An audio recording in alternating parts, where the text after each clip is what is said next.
Kannywood.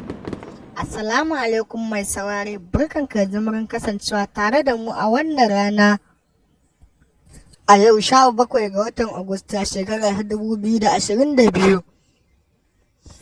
Yanzu haka za ka ji mu takaitattun labaran a cikin shirin, za mu kawo muku cikakkun labaran da zarar kun shirya.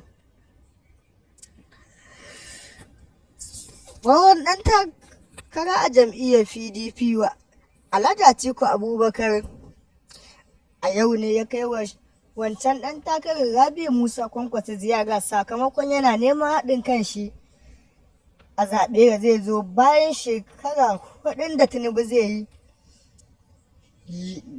Ya nemi cewa shi tun da yanzu bai da wata ragowar takara, Kwankwaso ya fito shugaban ƙasa, shi zai fito bayis ɗin shugaban ƙasa domin a samu a sauke wannan Tinubu. Yana gani al'umma a cikin matsi. Idan dai kana bibiyan mu, a yau ne kotu mai zaman kanta Abuja ta kama gwamnan banki Godwin Emefiele sakamakon kunduma wasu kuɗi da kautar da kuɗaɗen da ya.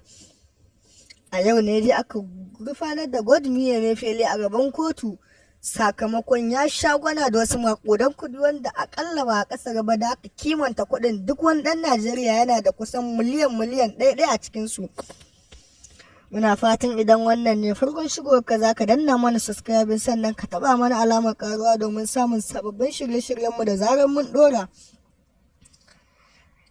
ingantattun labarai. In dai kana bibiyan mu za ka dinga samu. Mun gode, muna godiya.